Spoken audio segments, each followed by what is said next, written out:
Hi everyone, मैं ऋषि स्वागत करता हूं अपने एक और नए वीडियो में। तो बच्चों, कैसे हो आप लोग? आई होप कि आप लोग अच्छे होंगे। आज हम लोग क्या कर रहे हैं, क्लास 11th के चैप्टर 2 स्टार्ट कर रहे हैं। ठीक है, जो आपका चैप्टर का नाम है रिलेशन एंड फंक्शंस। ठीक है, तो आज के वीडियो में हम लोग क्या करेंगे, इस चैप्टर के कुछ कंसेप्ट को सीखेंगे और उसके बेस पे जो तुम्हारा 2.1 एक्सरसाइज है उसको आज पूरा कंप्लीट कर दूंगा। ठीक है, ये चैप्टर्स क्या है, बहुत बड़ा है, तो हम लोगों को क्या करना पड़ेगा, धीरे धीरे कुछ कंसेप्ट को सीखना पड़ेगा। इस चैप्टर्स में टाइम लगता है। ठीक है, तो क्यों नहीं आज के टॉपिक है, आज के वीडियो में हम लोग क्या करेंगे, कुछ कंसेप्ट को सीखेंगे और उसके बेस पे एक्सरसाइज 2.1 को कंप्लीट करेंगे। क्या आप लोग तैयार हो? यदि आप तैयार हो तो बढ़ते हैं अपने वीडियो में। ध्यान से देखो, मुझे क्या करना है, कार्टेशियन प्रोडक्ट ऑफ सेट्स पढ़ना है कि सेट्स को आप प्रोडक्ट कैसे करोगे। ठीक है, आपने डिफरेंस करना सीखा, आपने यूनियन करना सीखा, आपने इंटरसेक्शन करना सीखा कि नहीं? तो आज हम लोग सीखेंगे कि सेट्स को प्रोडक्ट कैसे किया जाता है। ठीक है, प्रोडक्ट क्या हो सकता है, दो सेट्स हो सकता है, दो डिफरेंट सेट्स हो सकता है, सेम भी हो सकता है, दो से अधिक भी हो सकता है। ठीक है, 3 सेट्स का भी प्रोडक्ट कर सकते हो, 4 का भी कर सकते हो, मिनिमम 2, नहीं तो सेम भी होना चाहिए, डिफरेंट भी होना चाहिए। तो ध्यान से देखना, कार्टेशियन प्रोडक्ट ऑफ सेट्स। तो सबसे फर्स्ट हम लोग क्या करते हैं, रेट 2 सेट लेते हैं, P एंड Q, दोनों डिफरेंट है। ठीक है, P एंड Q बी 2। ध्यान देना, ये नन एम्प्टी सेट होना चाहिए। क्या होना चाहिए? नन एम्प्टी सेट्स होना चाहिए। ठीक है, एम्प्टी सेट नहीं होना चाहिए। ए, जिस सेट को आप प्रोडक्ट करोगे वो दोनों क्या होना चाहिए, नन एम्प्टी सेट होना चाहिए। यदि आप तुम्हारे मन में आएगा सर यदि एम्प्टी सेट होगा तब क्या आएगा, वो भी मैं अभी बताऊंगा। अभी क्या है, मैंने 2 सेट लिया P एंड Q, वो दोनों क्या है, नन एम्प्टी सेट। ठीक है, द कार्टेशियन प्रोडक्ट, इसको कार्टेशियन प्रोडक्ट को P क्रॉस Q ऐसे लिखा जाता है। ठीक है, P क्रॉस Q मतलब आप प्रोडक्ट कर गए। The Cartesian product P cross Q is the set of, Cartesian product भी एक सेट ही होता है। ठीक है, is the set of all ordered pair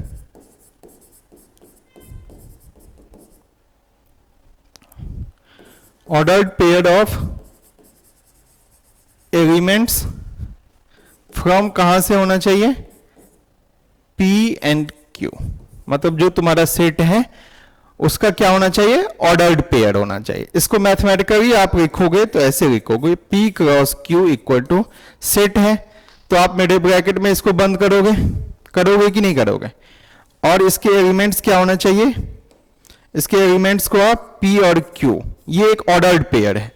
ठीक है, जैसे आप एक्स वाई पढ़ते थे ना कोऑर्डिनेट ज्योमेट्री में, एक्स कोऑर्डिनेट और वाई कोऑर्डिनेट, तो इसको एक ऑर्डर्ड पेयर कहते थे। तो ऐसे ही क्या होना चाहिए, P और Q ऑर्डर्ड पेयर में होना चाहिए, सच दैट P कहां बिलोंग करना चाहिए, P जो एलिमेंट है वो सेट P का, एंड Q एलिमेंट्स बिलोंग किसमें करना चाहिए, जो सेट तुम्हारा Q है। बात समझा कि नहीं समझा? स्मॉल p और q क्या है, उसके एलिमेंट्स है, और सेट का नाम मैंने क्या रखा, P एंड Q। बात समझ में आ गया कि नहीं आ गया?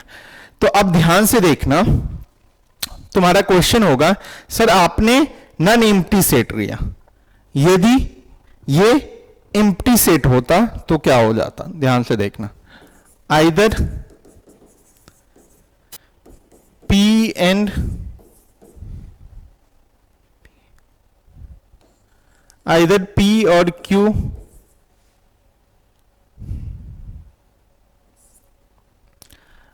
P or Q is empty set, then इसमें से कोई भी P हो या Q हो, वो एक कोई भी एम्प्टी सेट होगा, देन P क्रॉस Q जो होगा वो क्या हो जाएगा, फाई हो जाएगा, मतलब एम्प्टी सेट हो जाएगा। ठीक, बात समझा कि नहीं समझा? इसलिए हम लोग क्या करते हैं, दो नॉन एम्प्टी सेट रहते हैं। ठीक, उसमें से कोई भी एक एम्प्टी सेट हो गया तो इसका कार्टेशियन प्रोडक्ट क्या हो जाएगा, फाई हो जाएगा, मतलब एम्प्टी सेट हो जाएगा। बात समझा कि नहीं समझा? यदि कहीं पे यदि P या Q में से कोई भी एम्प्टी सेट है तो P क्रॉस Q आपको डायरेक्ट लिख देना है क्या, फाई, मतलब एम्प्टी सेट है। बात समझ में आया कि नहीं आया यहां तक? चलो अब मैं एक एग्जांपल से समझाने की कोशिश करता हूं। अब ध्यान से देखना, एक सेट ए लिया, ठीक है, उसके एलिमेंट्स हैं 2 3 4।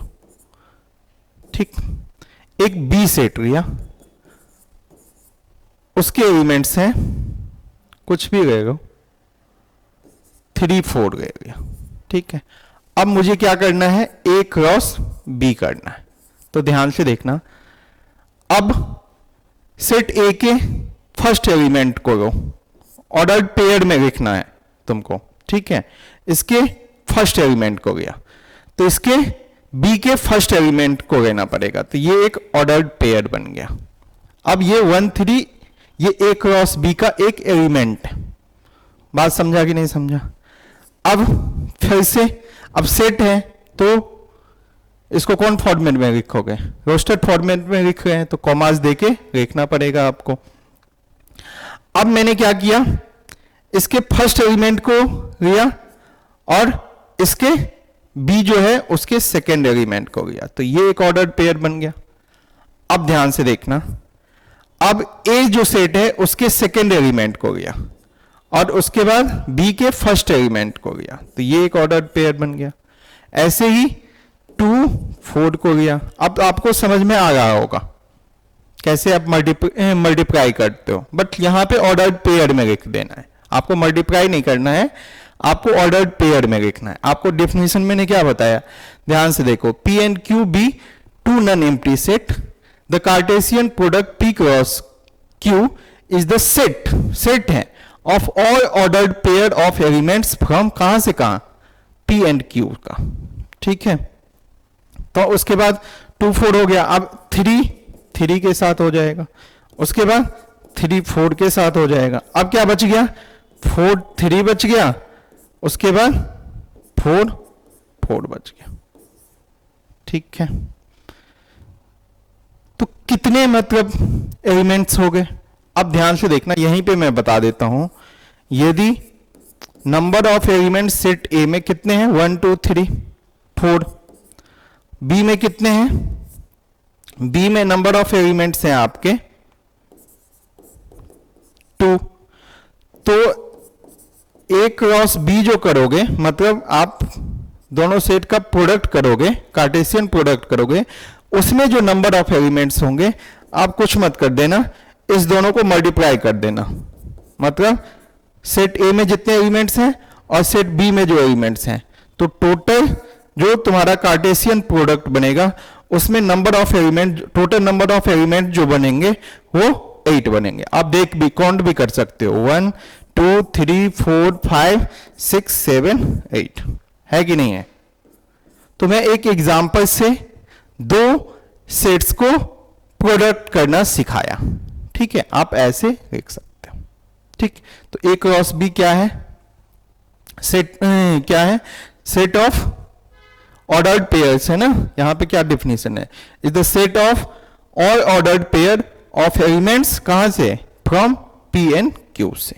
तो यहां पे दो था ना, ए और बी, तो ए और बी का ही तो एलिमेंट्स है, उसको ऑर्डर्ड पेयर में आपने लिख दिया। ठीक है, यहां तक समझ में आया कि नहीं आया, सो बताओ। आज मेरा सबसे फर्स्ट जो मैंने आपको कंसेप्ट सिखाया हूं वो है कार्टेशियन प्रोडक्ट करना, 2 सेट्स का कैसे आप कार्टेशियन प्रोडक्ट करोगे। जब तक आप ये नहीं सीखोगे तब तक रिलेशन फंक्शन मुश्किल है सीखना, तो इसलिए सबसे फर्स्ट आपको सेट्स का कार्टेशियन प्रोडक्ट करना सीखना पड़ेगा, उसी के बाद रिलेशन फंक्शंस हम लोग स्टार्ट करेंगे। ठीक है, यहां तक समझ में आया? चलो आगे बढ़ते हैं। इसमें कुछ इंपॉर्टेंट पॉइंट्स को याद रखना।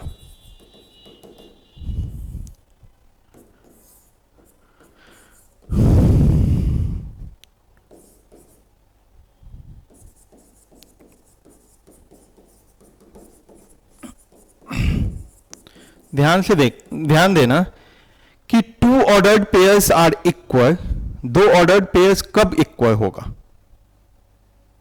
ध्यान से देखना, दो ऑर्डर्ड पेयर, यदि एक ऑर्डर्ड पेयर एक्स वाई है और ये दूसरा ऑर्डर्ड पेयर है 2 3, ये दोनों इक्वल कब होगा?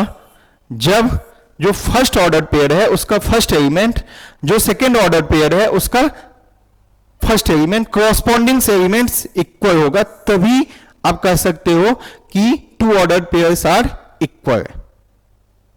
ठीक, यदि गिवन है कि टू ऑर्डर्ड पेयर्स इक्वल है तो इसका मतलब जो फर्स्ट ऑर्डर पेयर है उसका फर्स्ट एलिमेंट जो होगा सेकेंड ऑर्डर पेयर के फर्स्ट एलिमेंट से इक्वल होगा, और इसका सेकेंड एलिमेंट जो है इसके सेकेंड एलिमेंट से इक्वल होगा।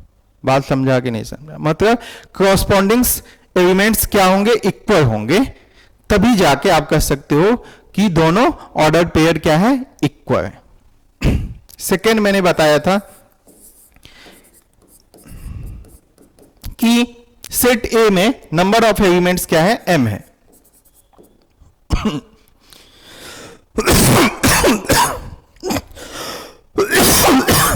सॉरी,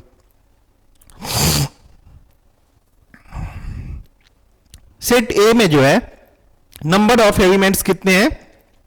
m है, और सेट बी में जो नंबर ऑफ एलिमेंट्स है n है। तो आप यदि दोनों को क्रॉस कहते हैं, कार्टेशियन प्रोडक्ट करोगे तो उसमें जो नंबर ऑफ एलिमेंट्स होगा वो m इंटू n के इक्वल होगा। अभी मैंने एग्जांपल से बताया था कि नहीं? सेट ए में 4 एलिमेंट्स है, बी में 2 एलिमेंट्स है, तो इसके जो कार्टेशियन प्रोडक्ट किया तो इसमें टोटल नंबर ऑफ एलिमेंट्स जो है वो 4 इंटू 2 मतलब 8। तो ऐसे ही यहां तक समझ में आया कि नहीं आया? यही आप दो इंपॉर्टेंट पॉइंट को याद रखना कि दो ऑर्डर्ड पेयर इक्वल तभी होगा जब उसके कॉरस्पॉन्डिंग एलिमेंट्स इक्वल होंगे। ठीक है, यदि इक्वल है तो उसके कॉरस्पॉन्डिंग एलिमेंट्स इक्वल होंगे। ठीक है, और उसके बाद मैंने सेकेंड में बताया हूं कि सेट ए में नंबर ऑफ एलिमेंट्स m है, सेट बी में नंबर ऑफ एलिमेंट्स n है, तो उसका कार्टेशियन प्रोडक्ट करोगे उसमें जो नंबर ऑफ एलिमेंट्स होंगे, टोटल नंबर ऑफ एलिमेंट्स, वो m इंटू n होगा। ठीक है, चलो अब जो तुम्हारा है, अब तुम्हारा एक्सरसाइज स्टार्ट होता है 2.1। ठीक है, अब ध्यान से देखो क्या कहता है। इफ दो ऑर्डर्ड पेयर है कि नहीं है? ऑर्डर्ड पेयर मैंने बताया था ना स्मॉल ब्रैकेट में, इसके ये एलिमेंट्स, ये एलिमेंट, दो एलिमेंट्स हैं, इसमें दो एलिमेंट्स हैं, ये दोनों इक्वल हैं, find the value of x and y। तो अभी मैंने बताया था यदि दोनों ऑर्डर्ड पेयर इक्वल हैं तो इसका मतलब कॉरस्पॉन्डिंग से एलिमेंट्स इक्वल होंगे, तो मतलब x plus 3 x by 3 plus 1 equal to 5 by 3 के इक्वल होगा। ठीक है, यहां से x by 3 equal to 5 by 3 minus 1, तो x बाई 3 इक्वल टू कितना? ये 2 बाई 3 हो जाएगा, तो x इक्वल टू 3 3 कैंसिल, तो 2 हो जाएगा। बात समझ में आया कि नहीं आया? अब यहां से y minus 2 by 3 equal to कितना? 1 बाई 3, तो y equal to 1 by 3 plus 2 by 3, तो यहां पे ये कितना हो जाएगा? 1 हो जाएगा। आसान था कि नहीं था? सो बताओ। चलो आगे बढ़ते हैं। अब ध्यान से देखना, सेकेंड क्वेश्चन क्या कहता है कि if the set A has 3 elements and the set B कितने एलिमेंट्स हैं? 3, then find the number of elements in कितना? A cross B. मतलब दोनों का कार्टेशियन प्रोडक्ट करके उसमें जो टोटल नंबर ऑफ एलिमेंट्स हैं वो आपको लिखना है। तो ध्यान से देखो, एन ए कितना है? 3, एन बी कितना है? वो भी 3, तो एन ए क्रॉस बी जो करेंगे तो कितना हो जाएगा? 3 इंटू 3 मतलब 9 एलिमेंट्स होंगे। कितने होंगे? 9 एलिमेंट्स। ठीक, देखो मैं उतना ही कंसेप्ट बता रहा हूं जिससे आपका क्वेश्चन बन जाए। सीखने को तो बहुत कुछ सिखा सकता हूं और बहुत कुछ सीख सकते हैं, ठीक है। तो मेरा मेन काम है जो आपका काम का है उसको सिखाना सबसे फर्स्ट। उसके बाद हमारे पास टाइम है तो जो आपके सिलेबस में नहीं है वो भी मैं आपको सिखाऊंगा, बट मेन मेरा फोकस है कि आपके सिलेबस में जितना है उतना सबसे फर्स्ट क्या करना आपको बताना, और उस आपका भी काम है कि उसको सबसे फर्स्ट सीखना। सीखने को पूरा है, टाइम ही टाइम है। आप टाइम क्या करो, उसका यूज करो, ठीक है। चलो आगे बढ़ते हैं।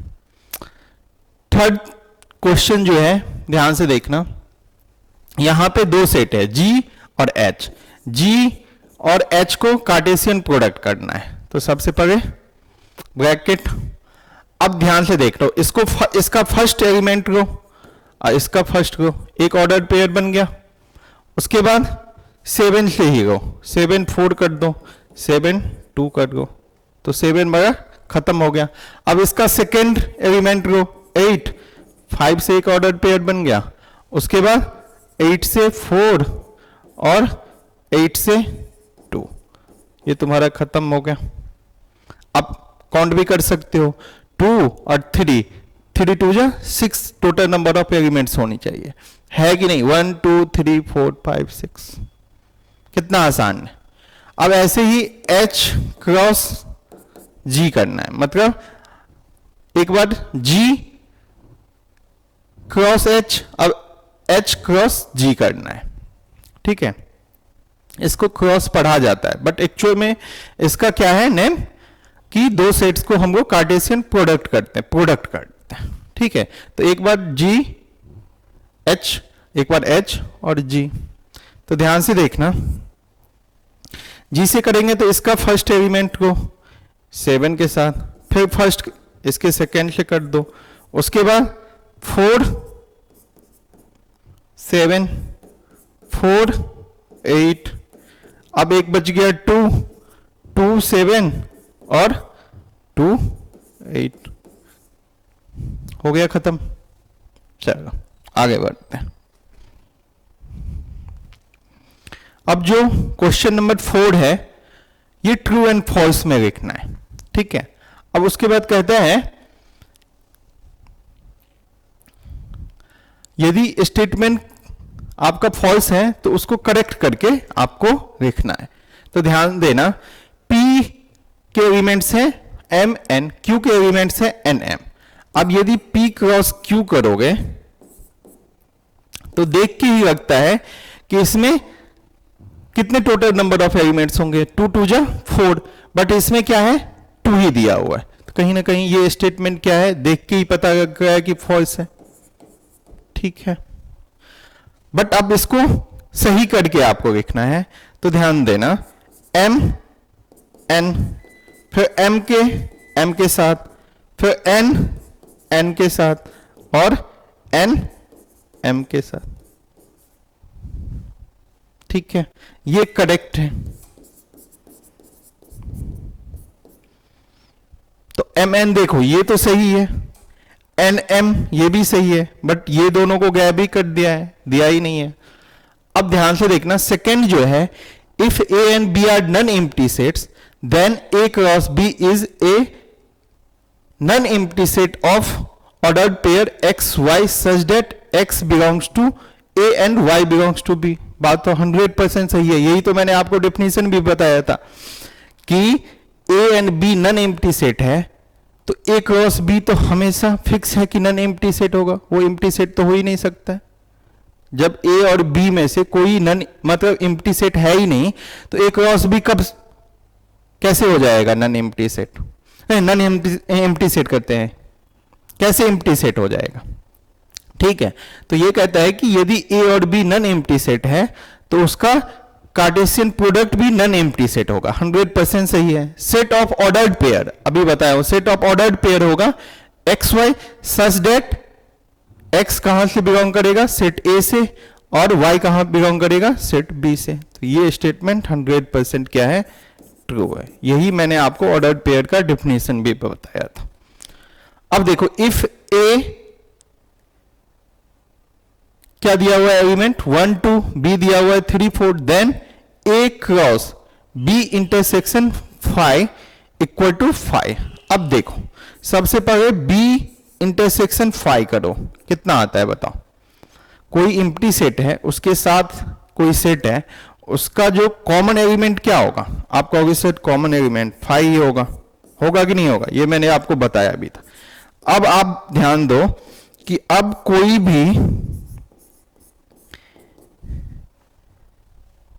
एम्प्टी सेट के साथ आप क्रॉस करोगे तो मैंने अभी बताया था कि आइदर वाला केस, देखो अभी बताया था, देखो आइदर P और Q इज एम्प्टी सेट, या तो P या तो Q।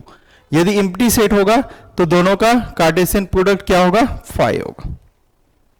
तो यहां पे क्या कहता है कि A क्रॉस B इंटरसेक्शन 5, तो 5 ही था, एम्प्टी सेट ही था, तो अब इसका क्रॉस प्रोडक्ट करोगे, क्रॉस प्रोडक्ट कहते हैं, कार्टेशियन प्रोडक्ट करोगे तो ये 5 के इक्वल आएगा, ये भी क्या है, ट्रू है। ठीक है, चलो आगे बढ़ते हैं। अब क्या है, अब एक ए सेट है, उसके एलिमेंट्स है -1 और 1, उसको क्या करना है, ए क्रॉस ए कितने बार करना है, 3 टाइम्स करना है। तो ए क्रॉस ए सबसे फर्स्ट करो, क्या होगा, एक बार ए को और फिर से लिखो -1 1। अब करो पेयर बना, ऑर्डर पेयर बनाओ, -1 फिर -1 के साथ 1 का बनेगा, उसके बाद 1 -1 और 1 1।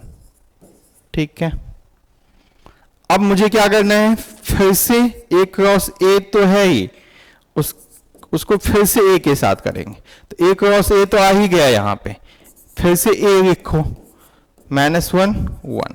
अब जो बनेगा ये, अभी तो 2 का किया तो 2 2 का बना था, अब 3 टाइम्स करेंगे तो क्या होगा, 3 एलिमेंट के साथ बनेगा, उसको ट्रिपलेट्स कहते हैं, ऑर्डर्ड ट्रिपलेट कहते हैं। तो ध्यान से देखो -1 और ये -1 एक ट्रिपलेट्स बन गया।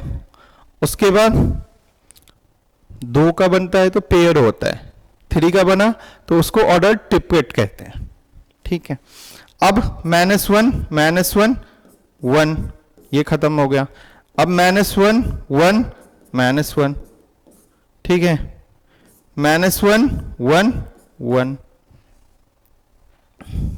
उसके बाद क्या हुआ, अब इसको करो 1 -1 1 1 1 1 1 -1, उसके बाद 1 1 1।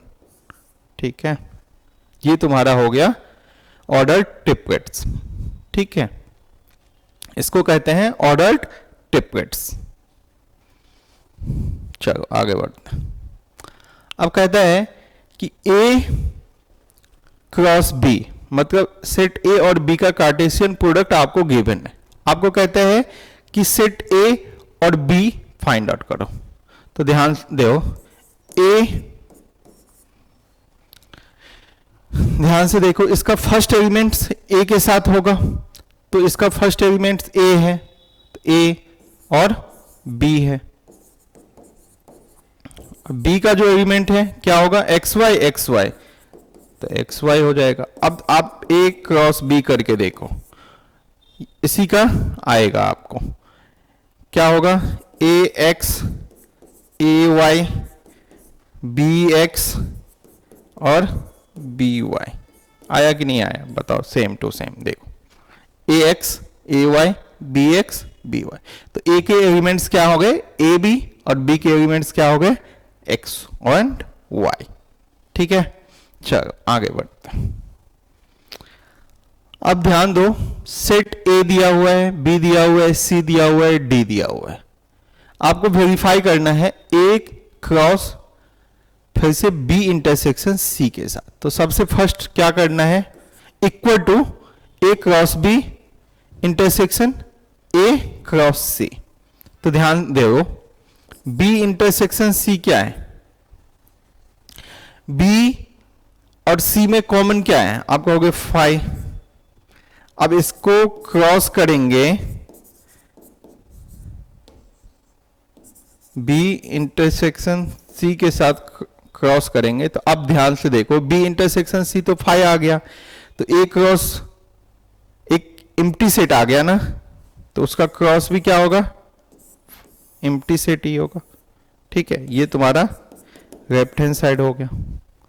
अब इसका राइट हैंड साइड में क्या कहता है, ए क्रॉस बी करो। अब ए क्रॉस बी करोगे तो इसका ऑर्डर पेयर क्या लिखोगे, 1 1 1 2 1 3 1 4। ठीक है, उसके बाद 2 1 2 2 2 3 और 2 4।